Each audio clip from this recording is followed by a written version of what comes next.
Okay, here we are. Welcome to Virtual CoWorking Space. My name is Michelle Dale. We are here inside the home office, which is our new slot in Virtual CoWorking Space, where we are going to be doing weekly Q&A, VA Q&A. So if you've got any questions that you would like answered, please do leave them in the comment section. I'd be happy to help you. And we'll cover one Q&A every week, as opposed to our Tuesday session where we'll do more than one, obviously, for members. So today I'm going to be answering the question. This is where we help virtual assistants to level up in their business lifestyle and mindset. And to me, they're all the same.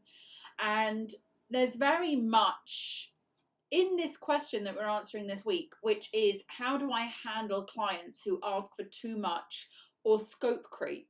There is a lot to this. It's about mindset. It's about practicalities of, putting things in place in business. And if you can do all that, then you will obviously improve your lifestyle because you'll be less stressed and everything comes together. So this is very much a collective thing.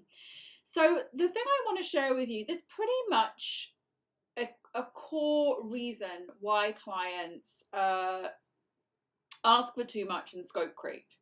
And one of the things I will say it's to do with is the expectations have not been set at the start of the relationship as to what is acceptable and what is not. Okay, so the way I tend to manage this with my clients is through a pledge. So on the left hand side here of the screen, if you're looking at it in the room, or you can look at it on the right hand side of the replay, there is something that I call a one hub. I'm just going to click on this to show you. So this is an area that I give to clients immediately when they start working with me, and it contains a lot of useful information. So inside there I have something that we call a pledge. Now this pledge is a PDF that they can download, and that will give them all of the expectation management criteria within the relationship between virtual assistant or the one sourcer and the client. And if you are interested in learning more about this, there's two places you can really learn about expectations, which is level 1 foundation of one sourcing. And if you want to learn about how to put completely one of these one hubs together for clients and everything that goes inside there, you can look at the one sourcing level 3 operations. But for now, you want to get together a pledge. These are the general set of guidelines and rules about expectations between you, like what the client can expect of you, from the client, so what you can expect of the client, and mutual expectations, what you expect from each other. So things that you're going to do, things that you expect them to do, and things that you kind of collaborate and work on together. That's what I call a pledge, because basically I want to show this to clients to show them and say, do you agree with my character when working, my personality when working, the things I stand for, the things I expect from you? Do you think that you're able to meet those, and are you happy with what you can expect from me? Okay, so expectations are super key to this whole thing. The next thing really is to have a lot of guidelines in place about what is acceptable. And the reason why we put these inside a big client area, so let's say for example here, if I've got my online meetings, I've got guidelines about online meetings, and I'll show this to you as an example. So my online meetings, you can book a call with me in here, but I then have this call policy. I have a call policy for clients who are on a retainer with me every month. I have a call policy for non-retainer clients, and I have a call policy for consulting and advice. Okay, so what will happen is the clients will be able to very clearly see what they come under and how it's going to best work with them. Okay, so by doing this, you are not ever singling out a client and saying, oh, I'll do this for you, but I'm not doing it for that other person. It's very clear, it's very transparent that if you fall into this category, this is what you can expect, or this is what you get. If you fall into this category, this is what you get. If you fall into this category, this is what you get. Okay, so you can be very, very clear and transparent with the client about what is acceptable and what is not acceptable.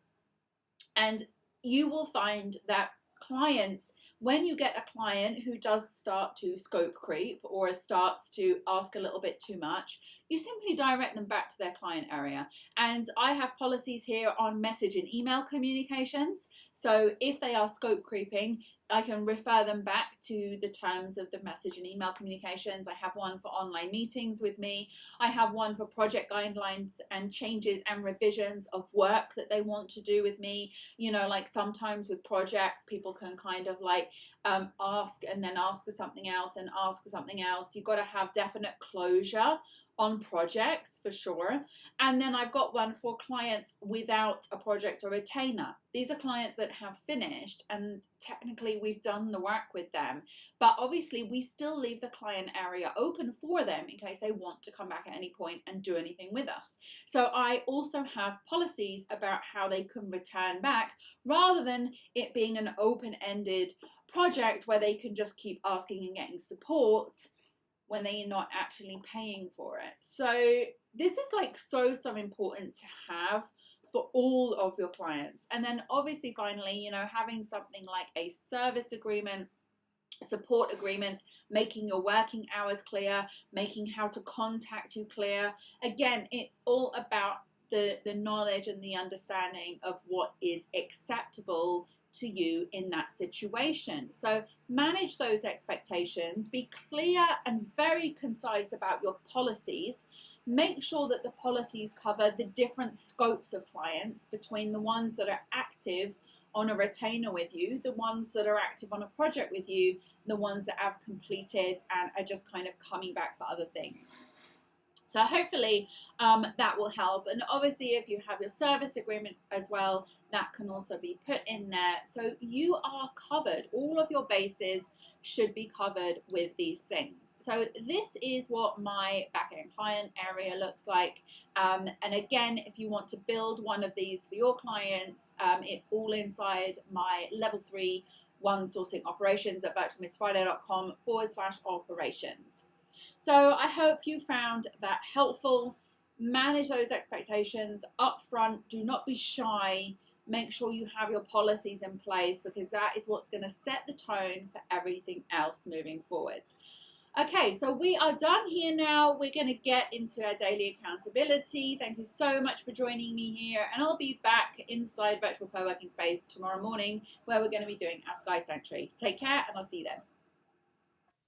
Before we begin, don't forget you can join me live online inside Virtual CoWorking Space at www.virtualmissfriday.com/VCS. If you enjoy this session, give it a like. I'd love to hear from you, so write me a comment. And so you don't miss any updates, don't forget to subscribe. Let's begin. So now we're going to look for the positive with our gratitude. First, we'll spend 1 minute thinking of the day before. Thinking of all the things that happened, reflecting on work, interactions, relationships, memorable moments, and more. Now you'll write one thing down minimum that you're grateful for. You can, of course, write down more. Something good, something that went right, a small moment or a big win. The more you search for things to be grateful for, the more you will experience things to be grateful for.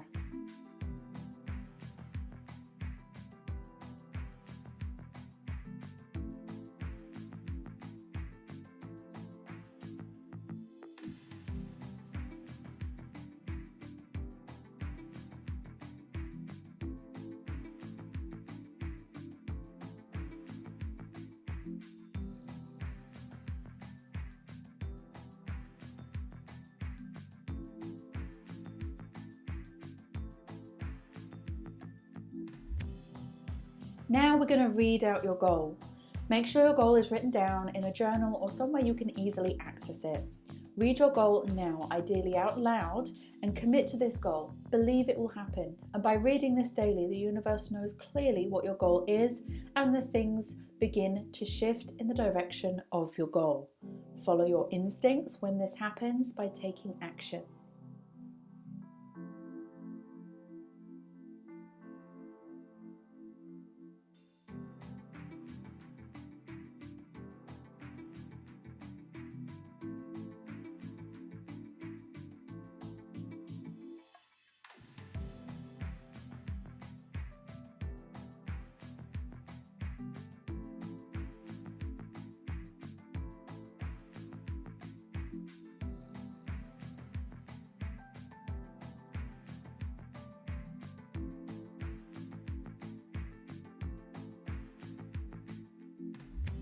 Now you need to see your goal in visualization. Spend this minute thinking about the goal in your mind. See yourself taking steps towards the goal, or even better still, see yourself having already achieved the goal. Close your eyes and go there. Step into the feeling, step into the place, step into the accomplishment.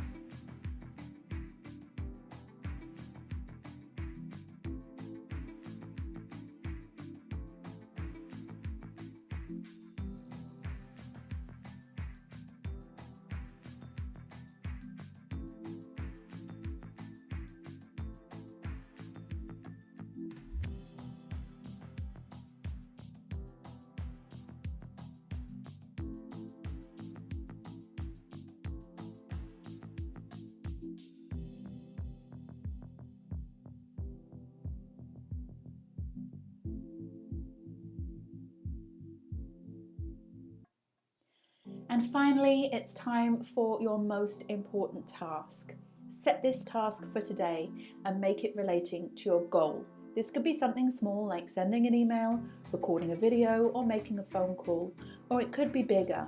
Either way, one task a day is one step forward, and those steps will add up. Do what you can from where you are now. Set the intention, and the action will carry you towards your goal.